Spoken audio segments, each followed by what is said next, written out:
is some of the candidates log in as attendees, and then I see them as attendees, and then I bring them in to be panelists. Sometimes that happens. Like here's Sanjeev. Let's do this. Oops, Sanjeev.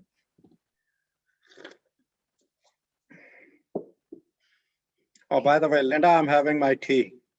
Oh, I'm so jealous. Debbie Markell is here.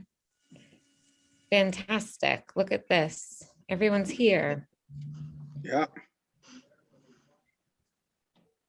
Oh, there's Jaslin. Okay, great. See, Hi, Debbie. I've done 3 questions in 3 minutes with all of you guys, so I feel like this is Yeah. like a reunion of all my friends here. Is it just you tonight? Are you doing the whole thing? Yeah, it's just me. Wow. You know, sometimes I do this with Steve Witt, the editor-in-chief of Schneps PoliticsNY. But we have an in-person meeting tonight. So Steve's heading to the in-person meeting, and then I'm going to meet him after this.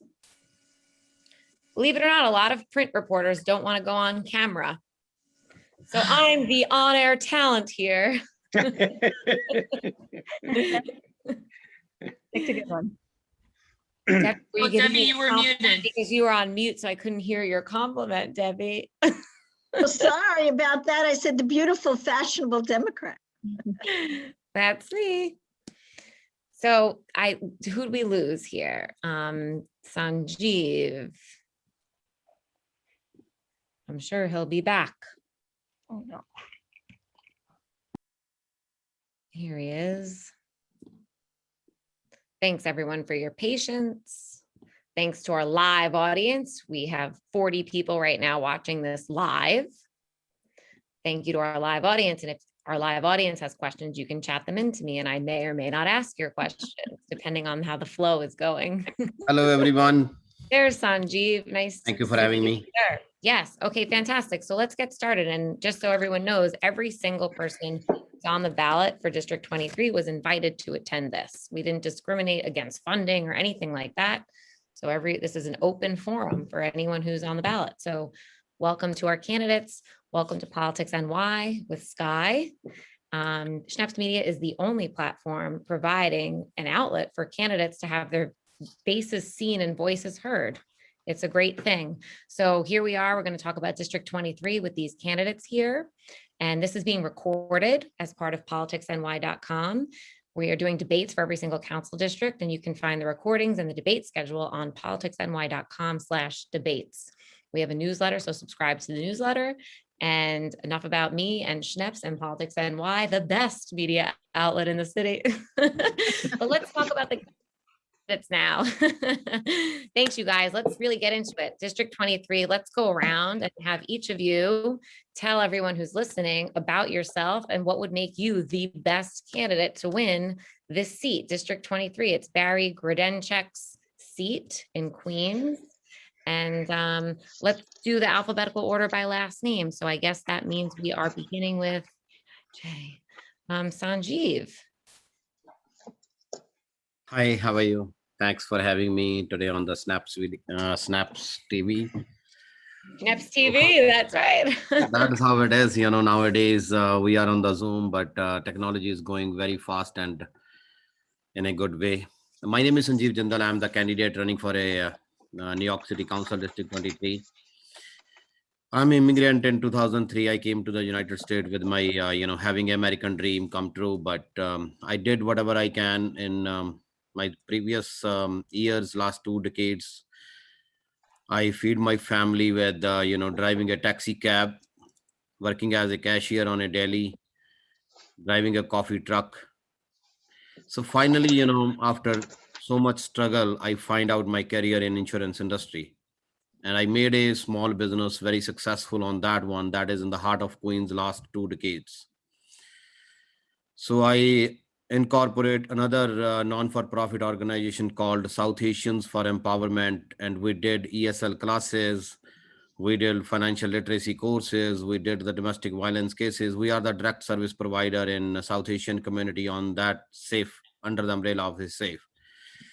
Then as soon as the pandemic hit, I feel like my community needs again back on track. So I did incorporate on the Facebook, a page called Floral Park, Belrose, Bayside Delivery Group, to make sure that our Main Street America is going to be survive. Whatever the way we can make it possible to help that. So we make sure that it has to be on the back on the fit. So we did that one. On that time, it's not my planning to run for the office, but as I'm doing it, I see the problems in the community. So finally, our community decided coming along so that we need to run for a office. We need to address our issues. What is going on in the city? We need to fix that one. There is so much barriers, but we overcome those barriers. Now we are running for the New York City Council office, District 23. I see so many problems in my district. I did see that there is very well efficiently handled by our present council member Barry Goodensek, but now we need to make sure that the work has to be continue, and I'm looking all of your supports. Thank you. Thank you, Sanjeev. Now let's hear from Jaslin. Yes, hi. Thanks so much, Sky, and to Politics New York for hosting this wonderful event, and to all my colleagues here. We're coming up really close on the election, so it's good to be in a space with all of you. My name is Justine Carr. I'm a Democrat for City Council in District 23, and I'm hoping to defend the home that has raised me for my entire life. I was born and raised in Glen Oaks, came up in our public school system, shop at our local businesses. I'm a strap hanger. I ride the Q46 bus every single day, so I have my roots planted right here. And I hope to serve us in the halls of in City Hall as well. I'm the daughter of Sikh Punjabi immigrants, 2 frontline workers who have never stopped working since they've come here. And it's deeply important to me to service people just like them. I spent many years working in the nonprofit sector towards building education equity and immigrant justice across our city, state, and federal government. So I'm really glad to be bringing the kinds of experiences to really bring the services that Eastern Queens really needs. So I spent a number of years working with a nonprofit group that works to protect students' civil rights to education under something called Title IX, which protects students against gender discrimination and works to look for alternative measures to student safety, which includes mental health care protections, expanded administrative support, and working very closely with survivors of sexual assaults and domestic violence. And then I spent a number of years working on immigration policy advocacy to defend so many Asian American families at risk of detention and deportation, especially under the Trump administration. And in a time of increased hate violence against our Asian communities, I really think it's time to take that task to hand at the city level. So I'm, of course, working to hopefully defend families at every single corner of our district, knowing that we have one of the most diverse in all of Queens. And so I've been working with community-based organizations that build a pipeline of youth leadership and civic engagement, from community organizing to outreach for Census 2020, to making sure all of our families are fed during this pandemic and have the resources they need from our city and our state.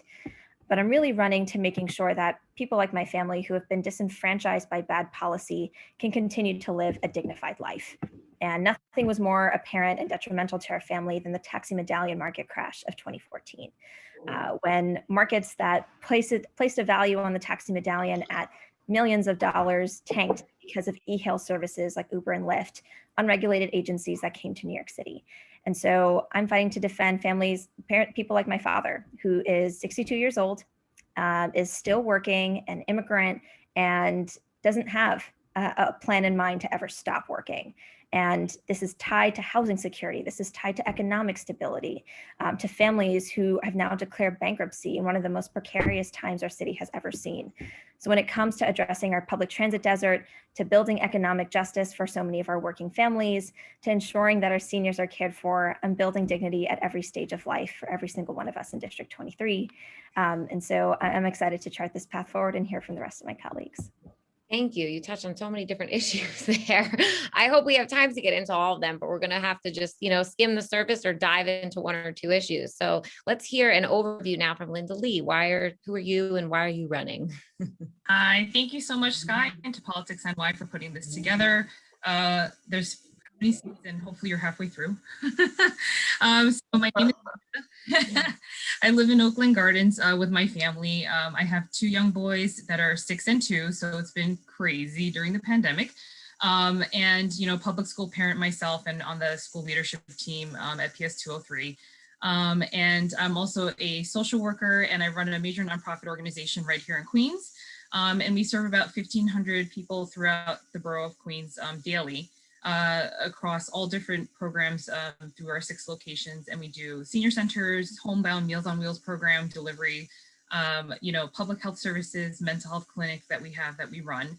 And it has been crazy, like for everyone. This pandemic has been absolutely insane. And it has highlighted, I think, a lot of the weaknesses in where our government and policies have failed us on the ground. And, you know, like everybody else, you know, I was, you know, trying to figure out remote learning, having my toddler run into all my Zoom meetings while trying to pivot and our services so that we could deliver meals and senior work safely while we're protecting our staff. And so we really had to step up. And a lot of the things that I saw were just gaps in government policies. And, you know, we had to pick up the slack where the gaps were. And, you know, one by one, we had to sign people up for unemployment because if you don't know how to use the computer or if you can't speak English, that's it. It's only in English and online. And also if you have, you know, children in school, but you don't have the childcare option, you know, that was also difficult on parents who had to still be essential workers and go into the office and go into the hospitals. And also just making sure people get fed and that they get food on the table, because once the senior center shut down, you know, everyone was in home, you know, they're isolated, they're going through COVID blues, right? That was a big issue that we saw with our senior population. And so all those things that we saw and all the gaps, you know, these are issues that we saw before the pandemic. And I think the pandemic just highlighted all of the discrepancies and disparities that we saw in the community.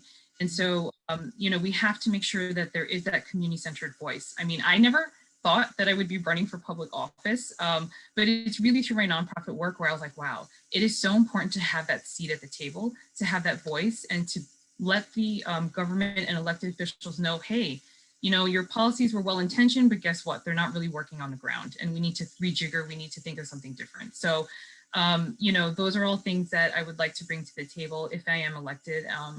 And, you know, I think obviously in the next few years, we have serious recovery ahead and we need to think outside of the box. I don't think politics as usual is going to work.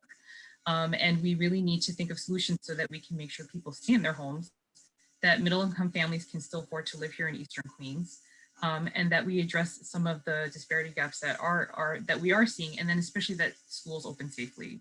I know the target date is September. A lot of people are anxiously waiting to see what the DOE and the chancellor have in play. And so those are the things where we need to be at the table advocating for the community every single day. So that's what I hope to bring from elected to city council. Thank you, Linda. Now, next is Debbie Markell. Have you visited my grandma, North Shore Towers, Debbie? I'm sure we've met in the arcade. Have a great place to live, work, and play. I'm Debbie Markell. I'm running for City Council for the 23rd District as the most experienced candidate, someone who's been in government, someone who is in government, and someone who is a professional. I've been an advocate. I've been in private sector. I was a computer systems analyst many, many years ago. As I started in the private sector, I lived in Mitchell Linden, which is a co-op in North Flushing. I was proud to live there. I was the president of the Civic Association. I was the president of the 109 Precinct Community Council. I got married. I moved to Whitestone and had a house there. And I was the president of a homeowners association. I'm still the president emeritus. And then from there, I've come to North Shore Towers, where I lost my dog, sadly. So I had to decide, did I want to stay and did I want to have a different kind of life? I've been in government. I've worked for 2 prior mayors, and I'm the district manager of a community board here in Queens, which is very different where I work than where I live. So it's very exciting to be on this journey. My old friend Claire Schulman, may she rest in peace, was the former borough president, and always said, find the money and put the shovel in the ground, and that's how you change the world. Before she passed away, I made her a promise. She said, it's your turn to run, and you would be great in this seat. And I said there was no place to go, and yet Barry Goodencheck retired. So here I am. I had to make a decision, and I decided that timing was everything because, as a pandemic, we have to come back.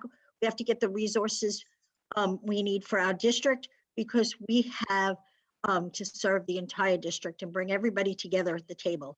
And I'm someone that does that every day. I did that after 9/11. I understand how to get families the services they need when they're underserved and when there's a crisis. I've been a crisis manager. I've been, serving and helping people my entire adult life. So I want to continue to do that here in the 23rd district. We have a lot to do going forward, and we have to have new and innovative ideas, but we have to have someone with experience, and that's what matters the most. Thank you. And last but not least, Harpreet. Hi, Sky. How are you? Hi, everybody. My name is Harpreet Singh Toor, and yes, my actually journey started the day I landed here. When I was told that you are most welcome to have the job, but without the beard and turban. And for me, that was shocking. They liked my qualification, they liked me, but I cannot get a job the way I appear. So I had two options. The easy option, which was most of the people try to use, go clean shave, get the job later on, you get back. And I was like, no, if this country is what it is, freedom and equality, then you got to fight for it. You got to take your stand. And that's what I started doing from day one. And, and what I found out was that unless you do the things, like I always say, that to serve is to be a human. And once you start serving, people start realizing, about who you are, what you stand for.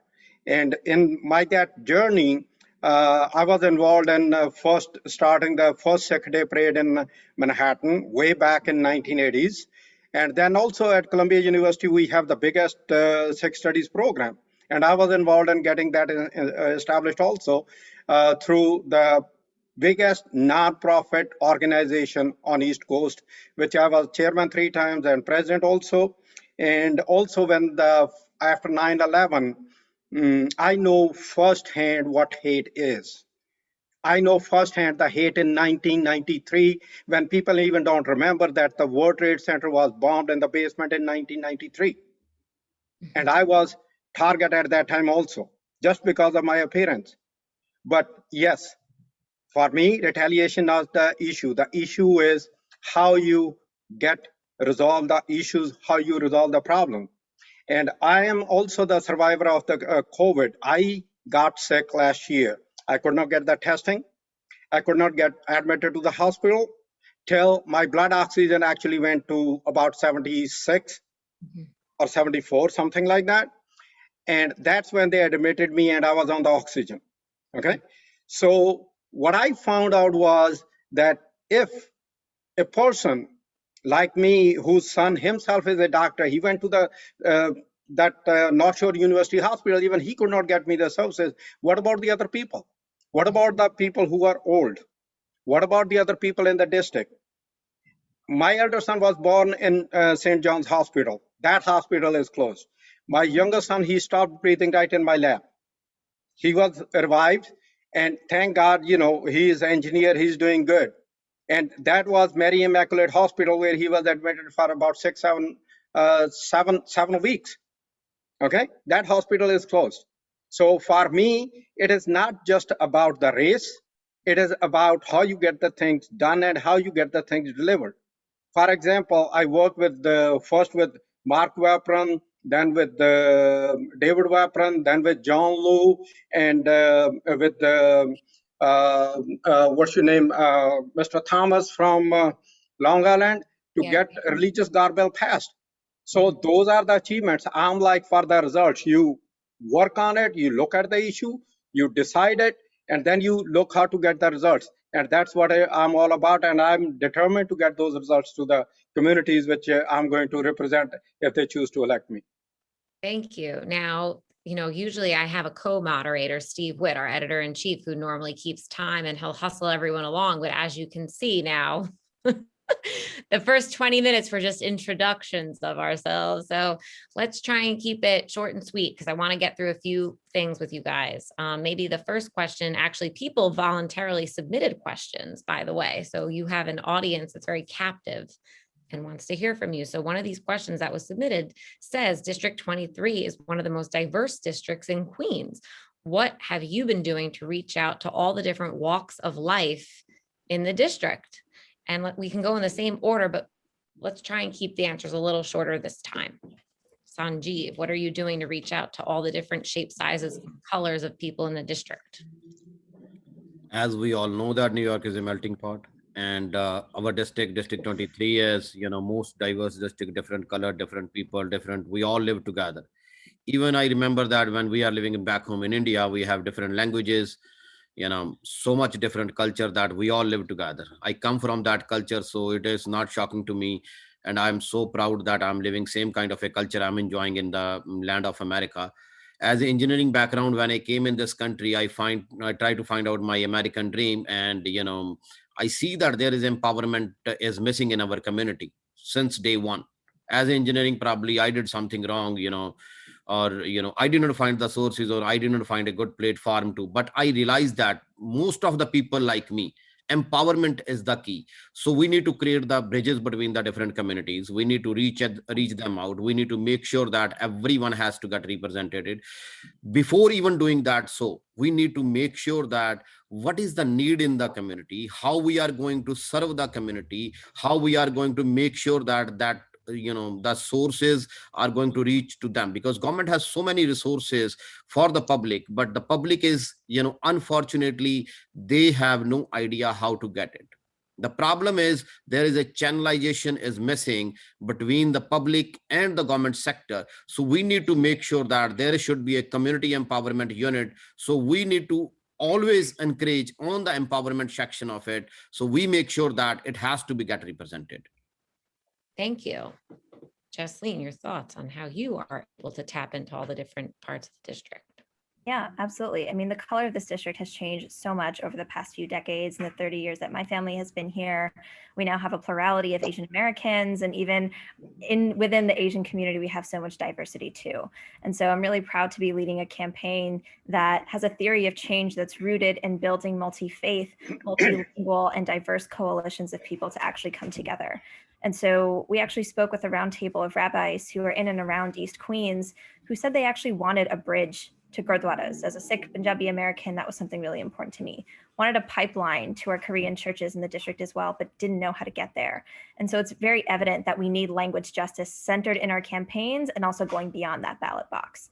So I'm really proud to be leading a campaign that is actually campaigning across 7 different languages and reaching our community members in the language that they speak, to making sure that local politics doesn't seem as nebulous as it usually does, because we don't encourage people to do anything beyond just vote.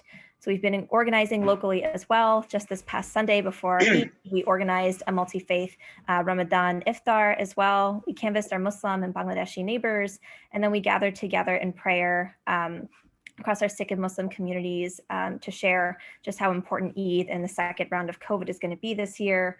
We've hosted a langar service, a community kitchen service at our Gurdwaras. And, I'm just really excited to see that this is the kind of grassroots organizing that is done to put communities in communication with each other. And I can only hope that this is going to continue after the campaign is done, because it's not just about bringing people to the polls, it's about bringing people into coalition with each other. Thank you. Linda Lee. Yeah. So as Justine was saying, we have a very diverse district. There is so much diversity. Me personally, my campaign staff know this, but I'm very driven by food. And so my incentive for finishing canvassing is, which food am I going to get in that neighborhood that reflects the district, right? And I feel like there's so many options, and there's so many places to eat, which I think just shows and displays the diversity of who we are as this district. I think one of the ways that I've been sort of working to promote and support the district in different ways is, language access, for example, is a very important piece that I think is needed further. And I know that the city has language line and services that get translated, but oftentimes the translation is not adequate enough, or there are certain nuances or things that get misinterpreted. But more than that, we need to access the services that have language differences in language. For example, senior centers, there aren't enough senior centers to begin with. And then I think, especially in a district as diverse as ours, we need to have senior centers that are targeted more to different cultures and languages and foods, right? Because people want to eat the foods and speak the languages that they're familiar with. And I think we need to provide that for our community.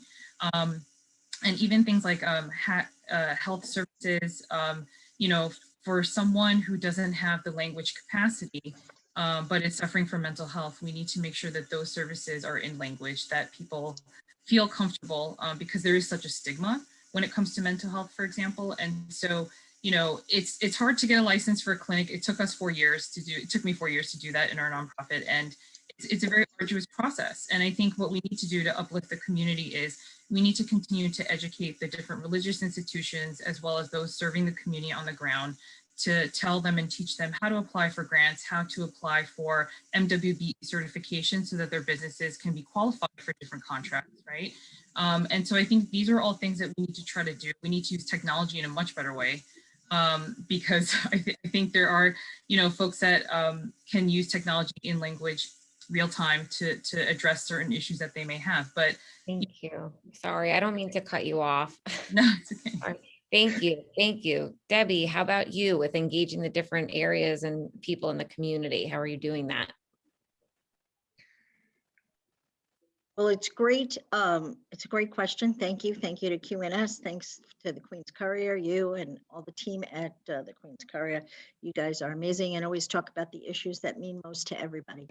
In a diverse world, our borough is one of the most diverse in the city of New York. So it is a melting pot. And I, as somebody that worked for 2 mayors, I understand all the diversity and how important it is, and got around the entire borough.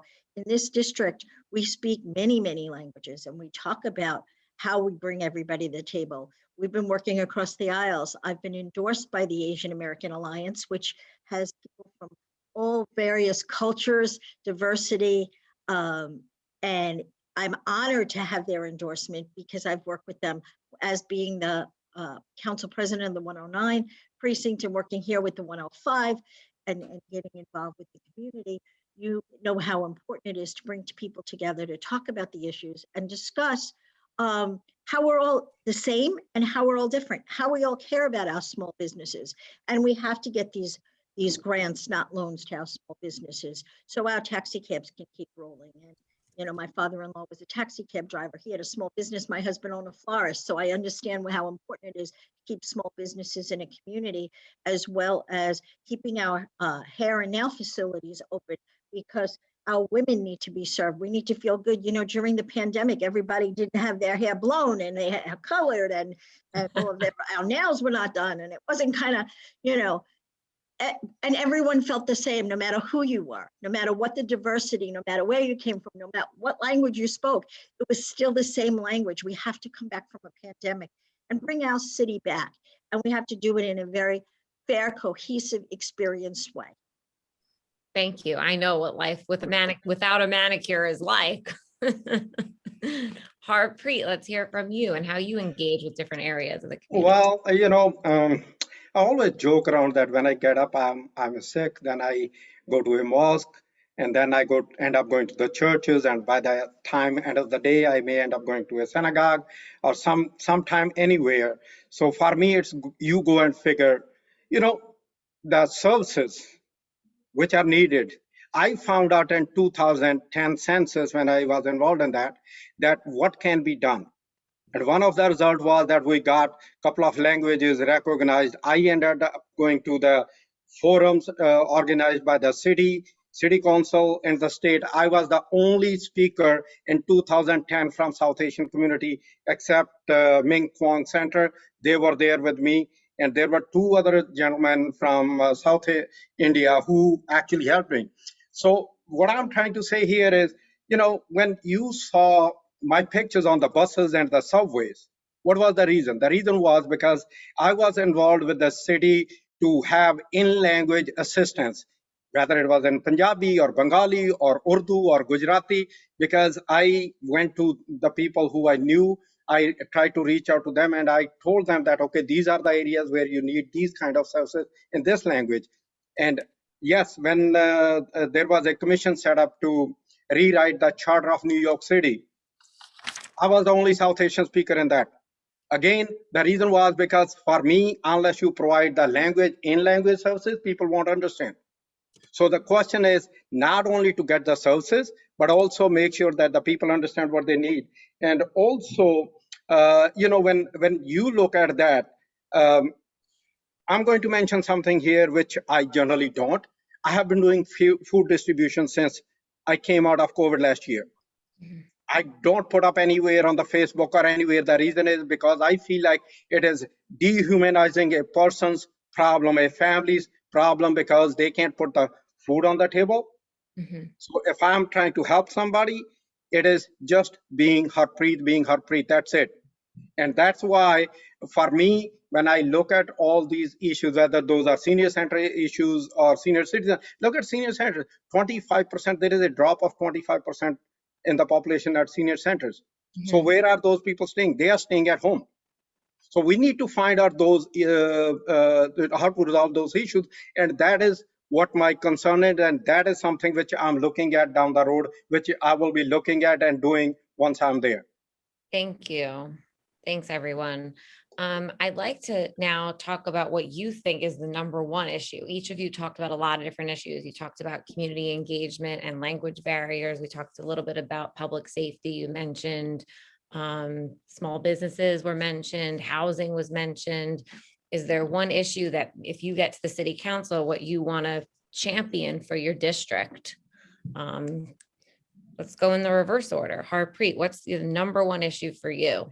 You know, it's funny that you are asking just a one priority. It's like asking you to pick up either your right eye or your left eye, which one you like more.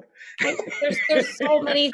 There are so many issues. What do you want to yes, be known for? What do you want to be known for? Yeah, for me right now, looking at it is maintaining the police force and keeping their rights. I'm totally against defunding the police. What is happening? Look outside. I mean, how you can say that a police officer, that lady who picked up this 4-year-old girl bleeding, ran to the ambulance, and somebody talking about defund the police, don't provide them the funding? Come on. We need to give the tools so that the community is protected. Once you are protected, you can talk about the education, you can talk about the transportation, you can talk about everything else. But the protection comes first and foremost. And I will fight tooth and nail to preserve what the NYPD has right now. And if we can get them more involved and more funding, I will go for it. Okay, so Harpreet is in favor of the police and maintaining the police. Do we want to do a show of hands for the rest of the candidates of who is on the same page as Harpreet when it comes to the police? Okay. Okay, and Jaslin, you feel I just want to say that quality of, can I just jump in real fast? Sure. Let's make it a little conversational. It's fun. I want it, right. It should be. I mean, we're all Democrats. Basically, our feeling is the same because it's the primary. But what makes us each stand out, I've been endorsed by all of the law enforcement agencies. I am proud and I'm honored as the former council president of the 109 and someone who really has been a champion and a partner in government and working on all sides of the aisle. Yes, there are problems, but we also have problems here in our home district of quality of life, making sure that our grand larcenies and our people and our community is taken care of. We have seniors that are very vulnerable. This is the oldest district here in the 23rd Council District. And DIFTR is also a joke. It needs to be funded and it needs to be funded better. Our senior programs need to be funded. Paul Vallone did a transportation program. We are a transit desert. So that's a passion that's of mine. And I want to continue that funding once I get to the city council. Jaslin, you have your hand raised. Yeah, I mean, just to this, if we're going to stick to the point around like policing, right? I just want to qualify, right, that this can be its own debate on its own, right? And I do want to say that for sure, I 100% support expanding actual real public safety and things that actually keep people materially safe, right? Access to housing, education, mental health care, all of these components that actually give people a dignified life. And so I support reinvesting in the actual social services that our communities need. And that's everything that we're talking about here today that all of us agree on. And we want to see more senior services. We want more mental health care response. We want social workers who actually understand how to de-escalate situations of domestic violence, right?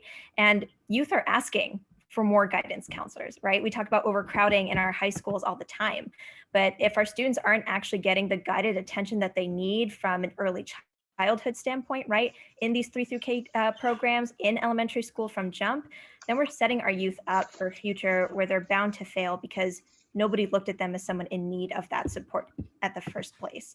So I just want to clarify that and making sure that, all of us here are committing to that same vision of making sure that every single community member, especially in one of the most civically unrestful times in our city, are actually getting the material support that they need and deserve. Linda. Sorry, so just to go back on a few points, because I know that there's the original question at hand, which is, what's the priority? And I think, the priority definitely is to bring us through this recovery, right? Help small businesses survive, make sure that they not just, survive, but then they can actually thrive by not throwing fines at them, unnecessary ticketing, making sure that they're able to get back on their feet. Definitely making sure that we continue the vaccination rollout. And there are certain populations like homebound seniors, for example, that are still under vaccinated. And I think we need to make sure that they get those services in place. But also education is a huge one. I mean, we're talking about the largest school system in the US, right?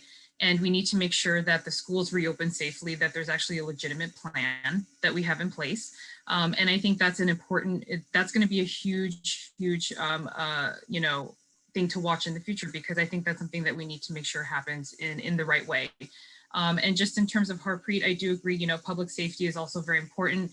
I do also agree with Jaslin on the point that, the mental health and the social services is extremely important, especially after all everything in the mental stress and the social unrest that everyone's going through. However, I think it's a very nuanced and complicated issue, because not oftentimes, not all the time, can you have an either or. I think it's sort of like, you have to have mental health professionals that are well trained to de-escalate, but then couple them with the NYPD, because there's oftentimes situations where it is dangerous and you can't necessarily send in a mental health professional alone. But also at the same time, I do think that, with the officers, they can be trained better. And so I think that just because you are for, because I am for reforms, I do think that there do need to be reforms. There needs to be more training professional, right? As a lawyer, as a teacher, you have to constantly go through continuing education courses and credits, right?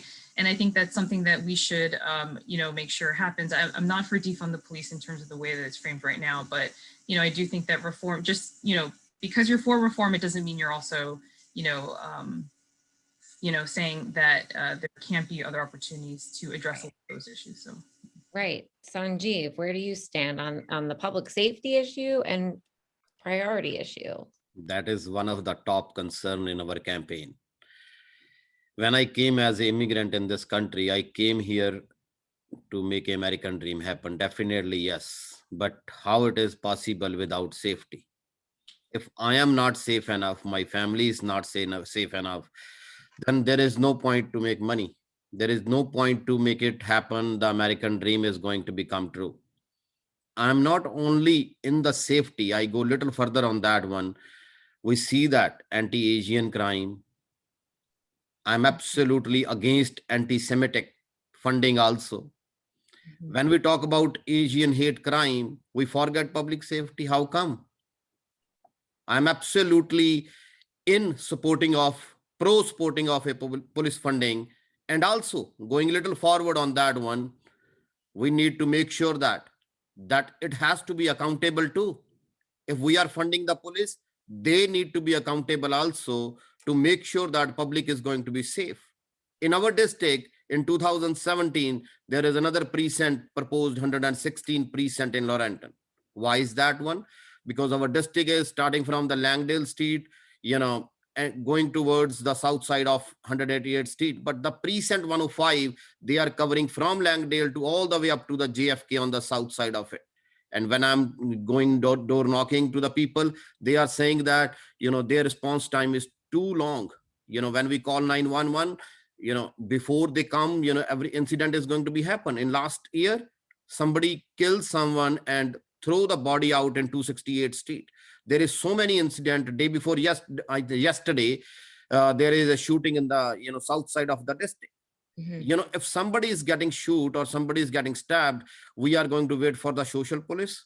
No, it is not. Nobody is going to become close. We need to make sure that our precinct need to be funded. And guess what? Last week, I'm a big advocate for 116 precinct. They moved that funding to the parks department saying that we don't need the police, right? Guess last week what happened? Mayor de Blasio admit his mistake. He said, we are going to restore 116 precinct back in Laurelton with $92 million funding. I'm so happy. We already winning that victory on that one. That is my number one issue in this campaign. If we are safe enough, we can make it everything back possible. Any other comments on public safety before we switch topics? Yeah, just real quick. Oh, Yes. Oh. Go ahead, Lindsay. Yes, real quick. Okay, yes. Public safety is very important for the quality of life.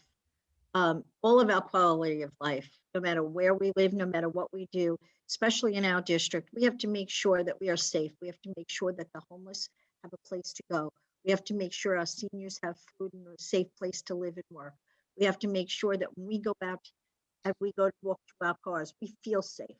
And protecting the quality of life is the most important to do that.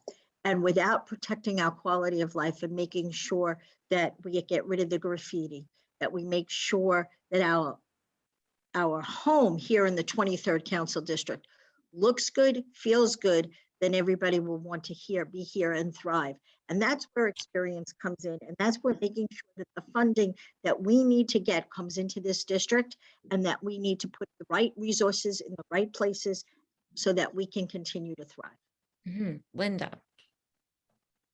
Yeah, I mean, I think accountability, which was brought up a few times, is important. I think we need to, I think also, it goes both ways, right? We need to make sure that that there's accountability, that we stay safe, but then also I think there's accountability in terms of making sure that the NYPD officers that are not doing what they should be doing are also held accountable. So I think it does go both ways.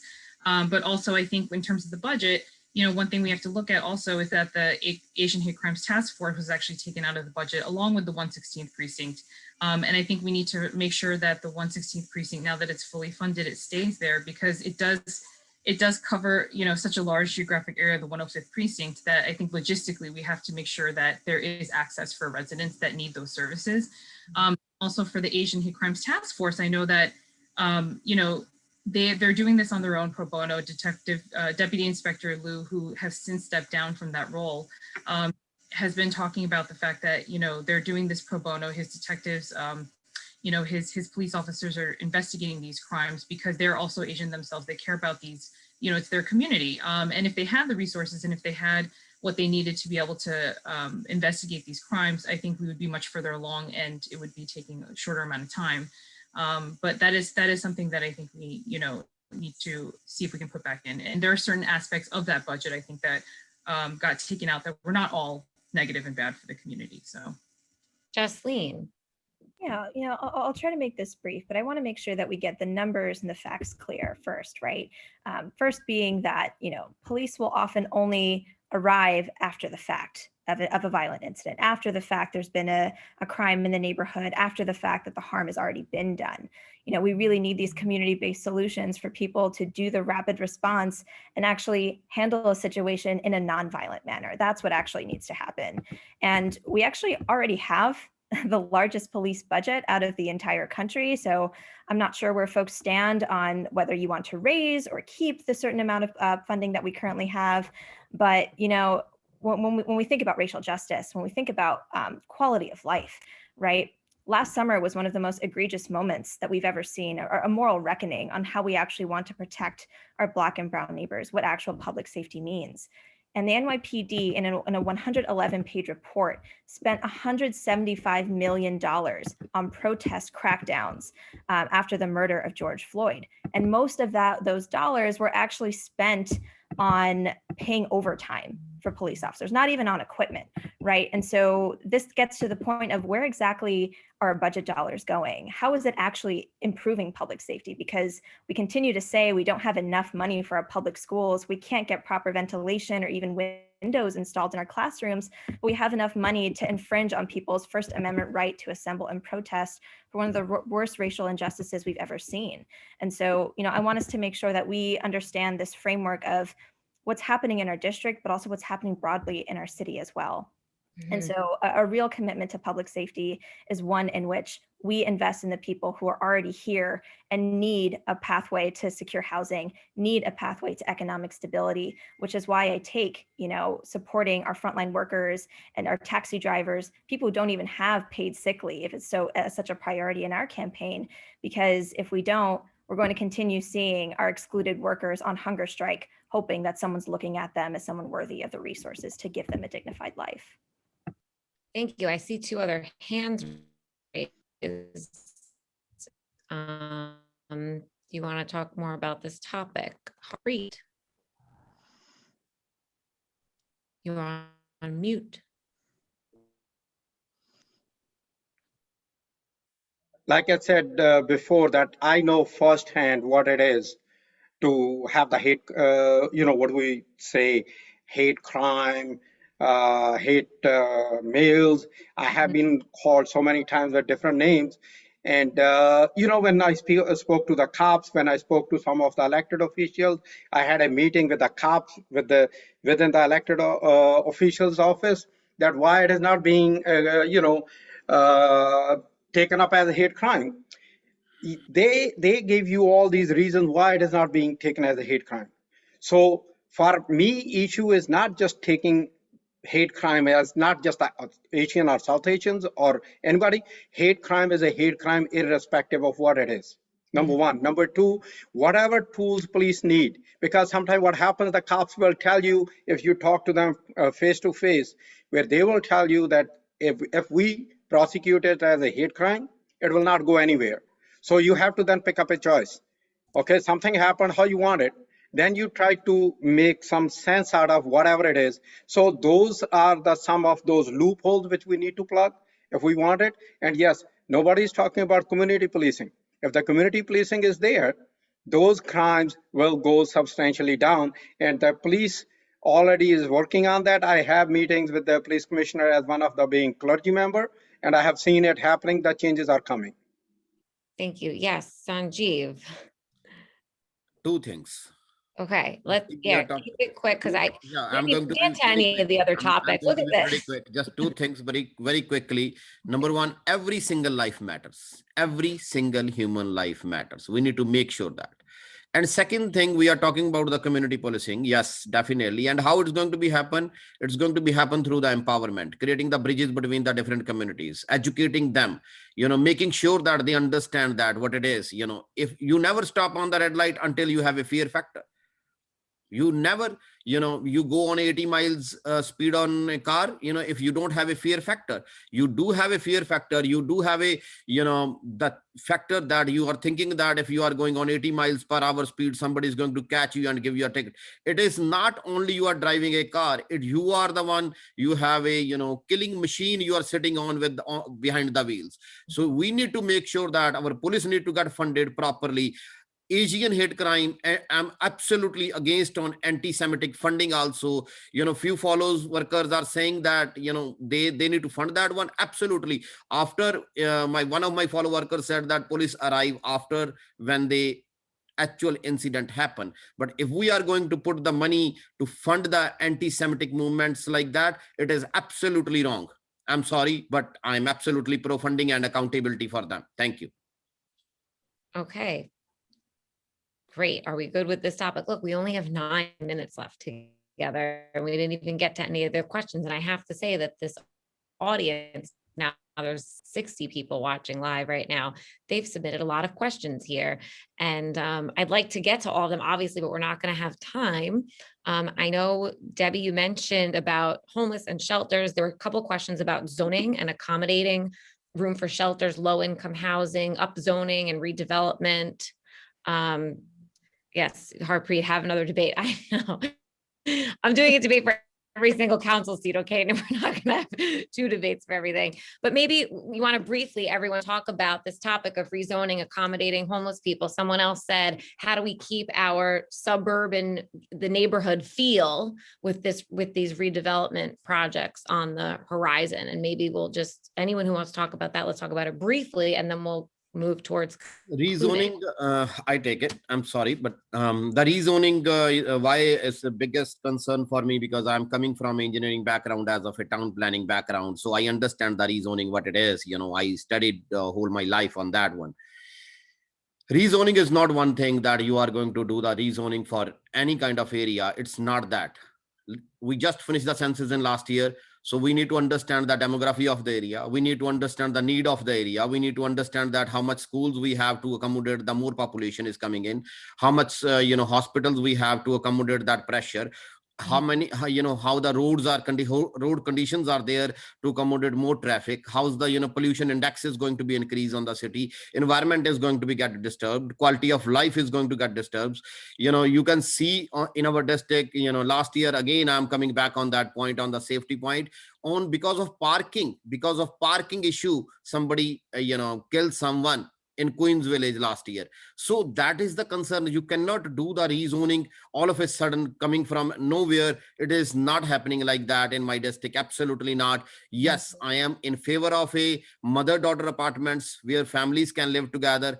I'm absolutely in favor of that one. So I am living 3 generations together, me, my father, and my kids. We are 3 generations lives happily together. So I'm absolutely on that one. But rezoning, it's not one day job. It has to be a comprehensively driven plan. You need to make a tough decisions. So I'm going to do that one. Thank you.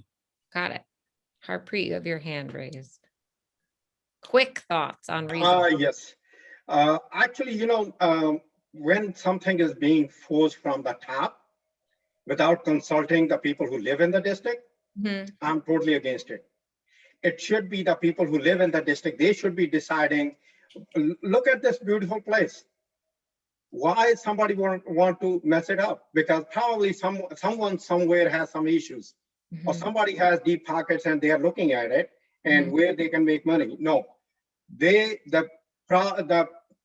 what should happen, that community board should retain their powers, and no rezoning should be forced on the people from the top, period. No ifs and buts. Debbie, your thoughts on this? Thank you, Sky. Affordable housing is needed in our borough, in our city, certainly everywhere. Our district, we should not be looking at any upzoning. We should be looking at what the characters are of the neighborhoods.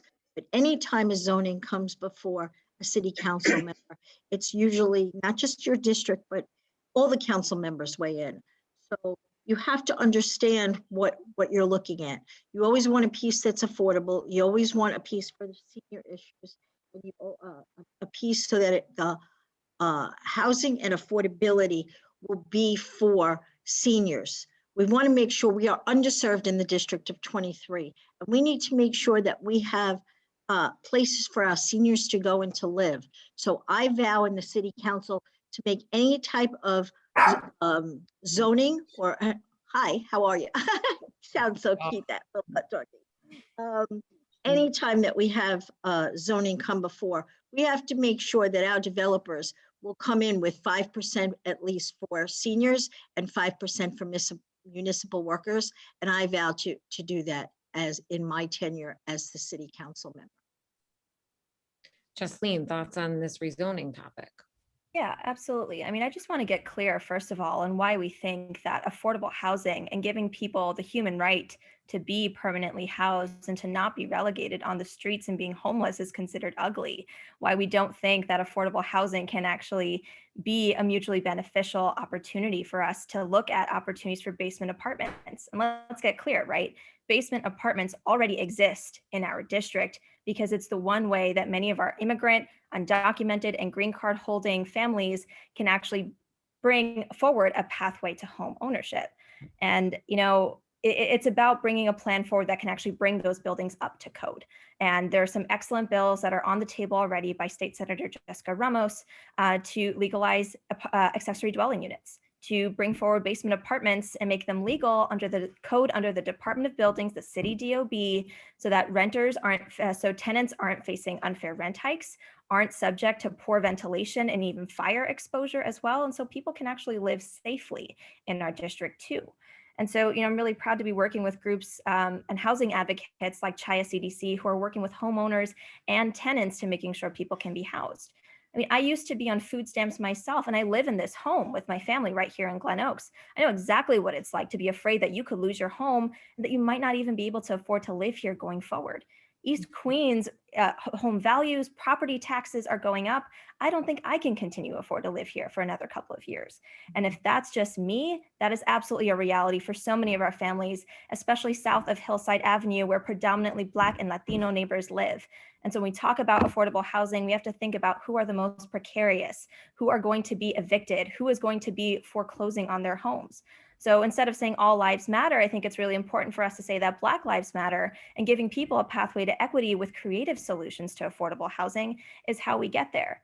We know there's a local homeless population. We know there are folks at the Creedmoor facility who are walking around our district without the pipeline resources they need to be housed at large. And so, I'll just say one last thing, our ULERP process, many advocates are calling for a comprehensive racial impact study and an environmental impact study that is not influenced by the Real Estate Board of New York, to making sure that private interests are no longer influencing how we can continue to make Eastern Queens affordable, stable, and economically viable. And I think that's what we have to think about instead of the limitations that have already been set for us for what District 23 can and should be, for women who are facing domestic violence and can't live with their abuser, for people who are facing sudden unemployment, and for people with mental health issues that need group homes in our district as well. Thank you, Linda. Yeah, I do agree that, obviously the basement apartment issue, it's one where, because I've also worked with Chaya CDC in my nonprofit world with Aneta and some of the other folks there. And, it is a pathway for some immigrants and newer immigrants to be able to save up money and get to that next apartment or next co-op or condo. But I do think that, it needs to be properly zoned. We need to make sure that there's proper egress, that there is safety. And, sorry, I'm trying to cram everything into like the last minute here. Right. But, and I think it involves so much. I think also because we're a transportation desert, we need to make sure that there's access to, places for them to go, as well as, for social services. I think that's the other thing is that, if we're putting people in places where there are no support systems, I think that's not really setting them up for success, right? So we need to make sure that we have these support systems in place, that they are set up for success, and that they have the help that and support that they need. And then, of course, I think what I've been saying in all the mayoral candidate topics, conversations that I've been able to have in my nonprofit role is that, you can't forget about the co-ops and condos. We have the most number of co-ops and condos in this city. The property taxes, which is a whole other separate, could be a separate debate. But that is something, that's where our teachers live, labor folks live, and that's where a lot of folks have their first entry into home ownership. And it's a lot of middle income class folks. And if we're pricing them out, where are they going to go? And what we have to think about affordability in multiple different ways as well. Thank you. Linda, real quick, can I just add to that? I agree with some of what Linda just said. Co-op and condos are the important in this district, in District 23. We need to protect those taxes and make sure that everyone can stay in their homes. Retirees are on a fixed income, so we need to make them affordable, and we need to always protect and defend our co-op and condos and try to get those taxes lowered. Our mayor has to look at that, and they have to say, where can we find the money to make it more affordable? Thank you. Listen, it's 9 o'clock. I wanted all of you to do concluding thoughts, but it's 9 o'clock. Unless everyone wants to scream out one adjective that you want everyone to remember about you, just one adjective. Does everyone have an adjective? Mine is fun. Mine is fair share for everyone in the district. That's not an adjective. Mine is community empowerment through education and awareness. Not adjective either. Okay. Experience matters, and I can get the job done on day one. I don't have to learn. I know every agency in the city of New York. I know exactly who to go to and how to get the money and where to find it to put it into the district. Okay. And go ahead, Linda. Sure. Someone who delivers and also compassionate, I would say. Jaslin. Say grassroots and integrity. Awesome. Great. Thank you. Thank you to our candidates. Good luck to each of you. This was a great discussion. A lot of questions that are unanswered, but someone said everyone has great ideas and there should be a way for them to all work together regardless of who wins at the end. And I certainly hope that that's the case. On behalf of Schneps Media, Politics NY, I'm Sky. Check out our website, subscribe to our newsletter. We are the only media outlet providing a platform for all of your voices and faces to be seen and heard. So thank you. Good luck. See you soon. you. Thank Take you. care. Everyone, thanks. Thank you very much. Bye. Everyone, thanks. Thank you.